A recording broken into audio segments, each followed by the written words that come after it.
Raft looked more closely. The animals had moved away. The soldiers were in a tight formation around the hole, slowly moving inwards. The shields would simultaneously push, rotate to the left, where a spearman would strike.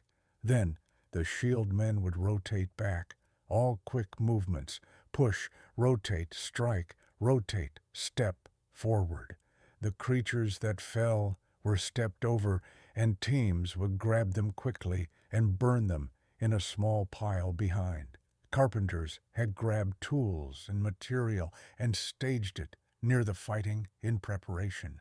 Soldiers made their way onto the walls and shot arrows down. There were dozens of these creatures that were drowned to the sound of crashing rocks at the wall.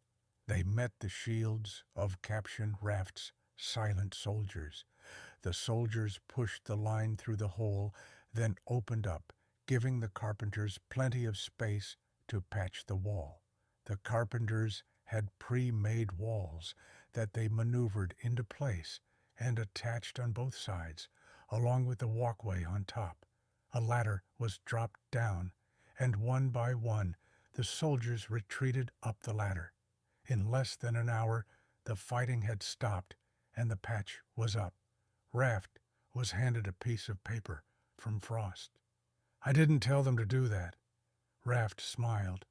"They trained for this, and about once every few weeks they have an instance. But this is the first time where they did it with no guidance." "How did that happen?" Raft wrote.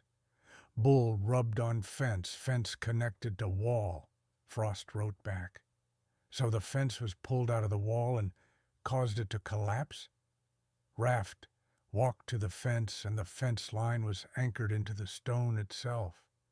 So when the bull pulled on the fence, it pulled this and another stone out. "Going to have to tell them to watch for this on other parts of the fence in the pasture?" he thought to himself. Raft nodded to Frost. Frost was a short man with a full beard and aged face, but always had a grin and his armor on when he was on duty. Raft walked back and stood by the building closest to the fields where he could watch everyone work. His soldiers were posting security around the ruined city. The civilians that came with were filing in and out of the processing house with full bags and carts. Some were tired and taking a break. Others were right back onto the vine.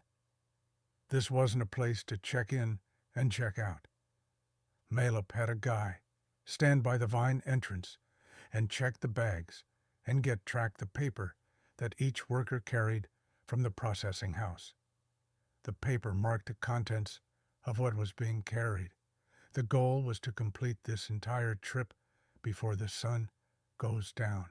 With no light, the vine is very dangerous to walk through. Everyone knew it and knew their jobs, so they did it quietly and efficiently. Hours later, Raft checked the sun as the last of the few of Malep's team started the walk back. There are many points along the way where Raft had soldiers stationed for the walk in and out. He liked to make sure each civilian was within range of a soldier to help if needed.